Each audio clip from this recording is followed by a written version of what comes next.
KPBS On Demand is supported by Latino Legacy Foundation, presenting their Storyteller series, Reach for the Stars with Ellen Ochoa, the first Latina astronaut, former NASA director, and San Diego native. Sunday, June 29th. More at latinolegacyfoundation.org. Good morning, I'm Debbie Cruz. It's Friday, June 9th. San Diego County sees a surge in homelessness. More on that next, but first, let's do the headlines.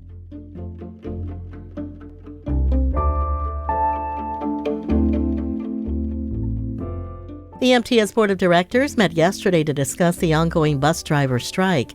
As previously reported, workers for the private contractor Transdev walked off the job more than 3 weeks ago, asking for cleaner and more secure bathrooms and better working conditions.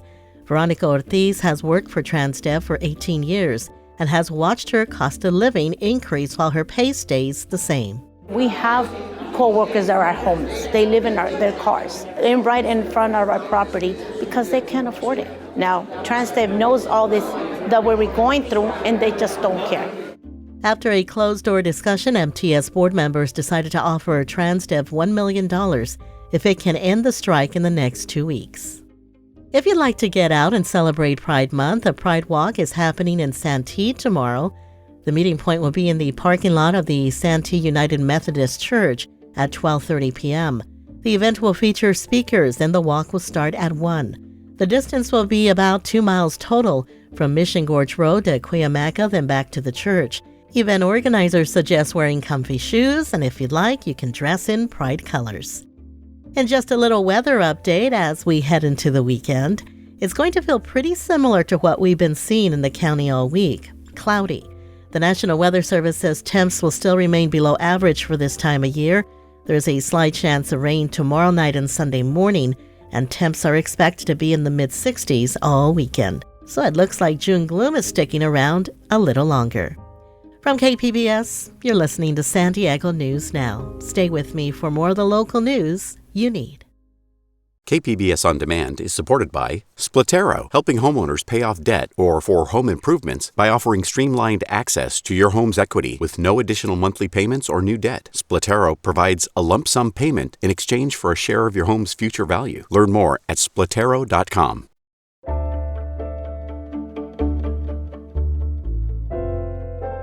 The latest point-in-time count data in San Diego County was released this week by the Regional Task Force on Homelessness.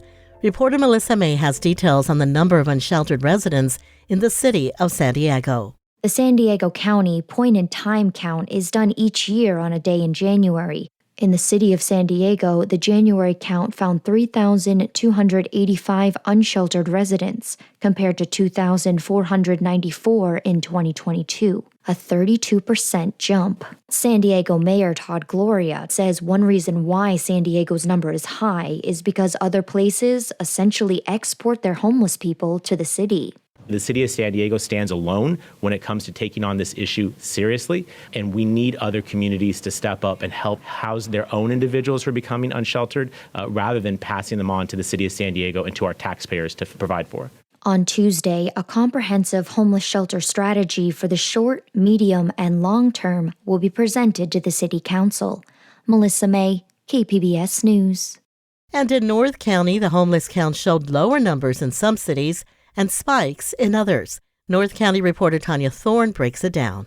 Homelessness in Escondido jumped 67% from 2022, according to point-in-time count data. Last year, 182 unsheltered people were counted. This year, 304. Unfortunately, the data reaffirms what we have been seeing on the ground every day, that homelessness is increasing. Greg Angel is the CEO of Interfaith Community Services, the only provider of low-barrier shelters for all genders in North County. But some North County cities saw a drop in their numbers. They included Poway, San Marcos, and the coastal cities of Del Mar, Encinitas, and Solana Beach. But Angel says the data is at best a rough estimate and is often inaccurate. Nonetheless, Angel says the data does help organizations and municipalities get a sense of the problem. Tanya Thorne, KPBS News. If you are a person of color in San Diego, you might qualify for up to $40,000 to help purchase a home. Reporter Katie Hyson looked into the new pilot program from the San Diego Housing Commission. The program offers grants and deferred loans to help with down payment. It aims to help about 80 to 100 moderate-income households of color who have not owned a home in the past 3 years. Ryan Klumpner is the vice chair of the Housing Commission's board. He says this program is one step toward closing San Diego's racial gap in home ownership. It will help families of color achieve the dream of home ownership that historically has been denied and kept out of reach for many of them. Non-Asian households of color in San Diego have lower than average home ownership rates. Historic racism in lending and housing practices helped create this gap, which hasn't budged in the last decade. Visit our website for more on this story. Katie Hyson, KPBS News. Coming up, we have you covered with some weekend plans if you need some. We'll have that and more just after the break.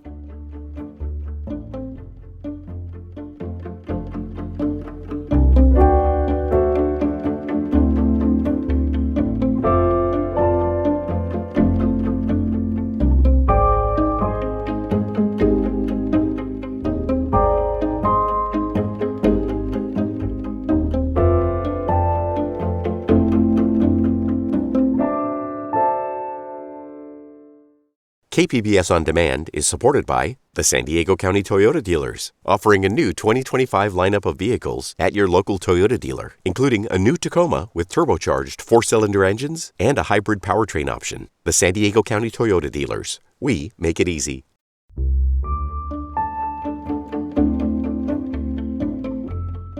This month, Undercrank Productions celebrates 10 years of preserving and revitalizing silent films. Arts reporter Beth Accomando spoke with the company's founder. Ben Modell's career path was set when he was forced to watch silent movies in dead silence at college. It was such a painful experience that he offered to accompany the films on piano. Between my desire to help the movies not die and actually live again, and the fact that people were watching the movie and not really me, I think got me past any nervousness that I had. And there was a great deal of satisfaction that was helping these movies be entertaining. And he continues to do that till this day, whether it's by playing a live score at a Library of Congress screening or spreading joy during lockdown with his live-streamed silent comedy watch party. He also produces and distributes rare and overlooked silent films on DVD and Blu-ray through his boutique home entertainment label. What I'm doing with the Undercrank Productions releases is trying to fill out the landscape, to bring the films of the stars who people went and saw while they were waiting for the next Greta Garbo film or the next whatever. You can enjoy Modell's delightful work on YouTube or take advantage of the 10th anniversary sale on Undercrank Productions' website this month. I guarantee these films will brighten any day. Beth Accomando, KPBS News.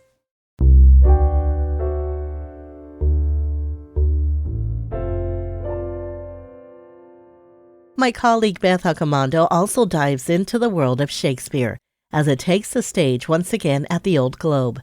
This summer, you will find a pair of romantic comedies at the outdoor venue. Beth speaks with director Kathleen Marshall about the themes of love in Twelfth Night. Shakespeare's comedies deal with the human condition, but in a way that kind of makes us look at our own foibles and vulnerabilities in quite amusing ways.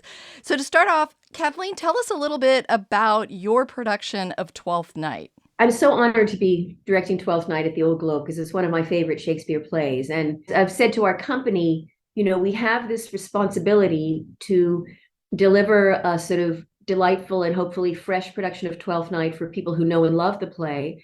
But then we also have to believe that perhaps in every audience, there are people who have never seen the play before. And we want to introduce it to them and serve it up in a way that really sort of honors this great comedy. And one of the things that I've really been realized as we've sort of delved into it is that all of these characters are sort of flawed in one way or another. All of these characters are sort of feeling some sense of loss. We have two characters who are literally lost. And so it's really, even though it's a great Shakespeare comedy, it has this depth to it. And I think that's one of the reasons why it's such a perennial favorite. So I don't want to talk about Shakespeare in love, but I want to talk a little bit about Shakespeare and love. And Twelfth Night famously has the line, "If music be the food of love, play on." So Kathleen, what do you see as kind of Shakespeare's view on love within the context of Twelfth Night?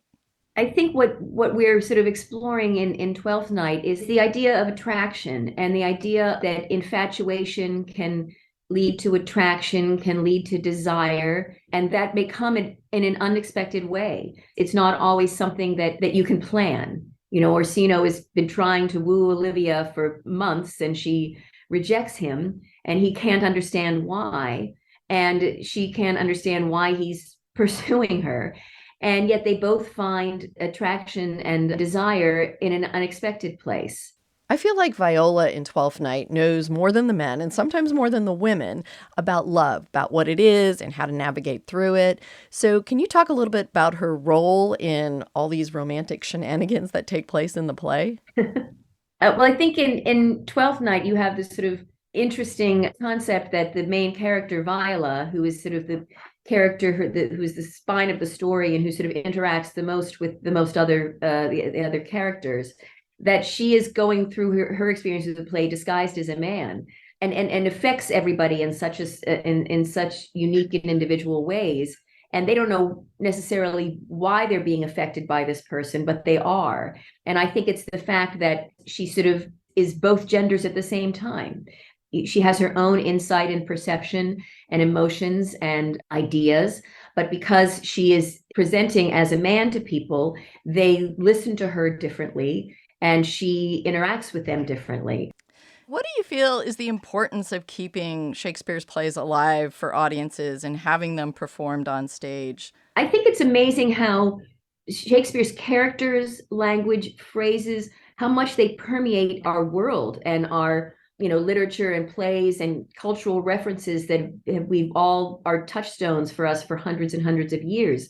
We're saying that these are sort of the original romantic comedies, and every movie or TV show where you have two people who sort of rub each other the wrong way and bicker and sort of then tumble their way into romance. That's what happens to Viola and Cesario. That's Beatrice and Benedict. That's all of these that sort of classic thing of it's down to Hepburn and Tracy and Sam and Diane on Cheers. It's like it's all originates from these romantic comedies that Shakespeare wrote. That was director Kathleen Marshall speaking with KPBS arts reporter Beth Accomando. Shakespeare's Twelfth Night opens tomorrow and runs through July 9th at the outdoor Lowell Davies Theater in Balboa Park. And before you go, arts editor and producer Julia Dixon-Evans talks about some arts events happening this weekend. She shares the details with KPBS Midday Edition host Jade Heinman. So, Julia, let's take a look at things going on in San Diego. Starting in the North County, the California Center for the Arts in Escondido has a new exhibit of photographs of the iconic Mexican artist Frida Kahlo. This isn't work by Kahlo, but of her. So what do you know about that? Right. It's a touring exhibit of photography by Frida Kahlo's longtime friend, and it turns out her on-again, off-again romantic partner, Nicholas Marais. The two met in 1931, and they started an affair. And even after that affair ended, they stayed friends until she passed away in 1954. Reading about their relationship was a total rabbit hole for me this week, and it's clear that these are super intimate portraits, but also represent how they each kind of work together and like develop their personalities as artists. And a lot of the super iconic photographs of Frida Kahlo that you've probably seen before, they're in this exhibit. They're by Marais. But there's a total about 40 portraits and even some letters between the two of them. One I saw even has a lipstick kiss mark on it. But lipstick aside, this exhibit's so much about kind of the root of inspiration and what it means to be a muse. And when does that open? How can we see it? Yeah, it opens on Saturday at Center for the Arts Escondido, and it runs through November 5th. And while you're at the museum, you can also see this other installation from local artist Nan Coffey. She has a background as an animator, and I love the way she fills an entire canvas or even an entire room with cartoonish drawings, mostly in black and white. There's just so much to get lost in her work. That also opens on Saturday. Okay, one more. How about some music? The Young Lions Jazz Conservatory is playing a full day of free concerts on Saturday. What can we expect there? So this is their annual all-ensemble showcase. The conservatory is made up of a bunch of smaller ensembles. Some of them are just trios or quartets. Some of them are bigger ensembles. And I think a lot of times these showcases, they get written off as something that's just for the parents. But, this is a youth conservatory. But I've seen these groups before. They are so good. They just crushed it at the North Park Music Festival a couple of weekends ago. It's definitely worth checking out. This is the school, as you may know, that's founded by local jazz royalty Gilbert Castellanos. These kids are incredibly talented. The groups are so cohesive, so just like the performances are mind-blowing. This is their big group. It's the Jacobs Jazz Ensemble we're listening to. This was at Panama 66 last summer.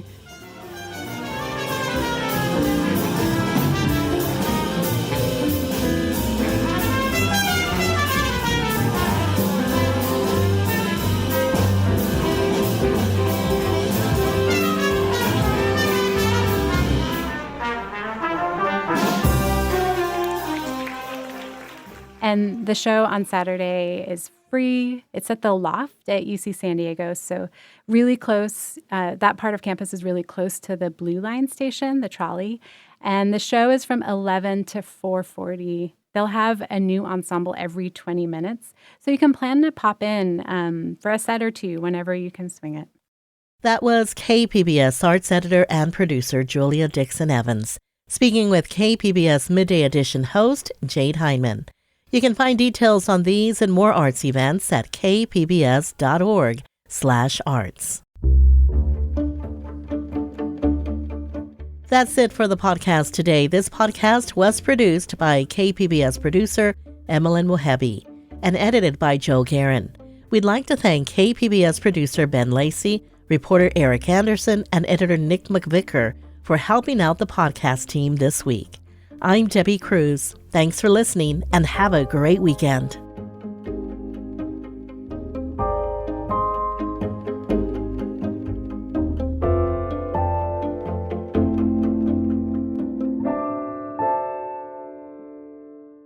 KPBS On Demand is supported by Paint Care, offering households and businesses in California more than 800 leftover paint drop-off sites for recycling. Quantities of 100-plus gallons of paint may qualify for a large volume pickup. Learn more at paintcare.org.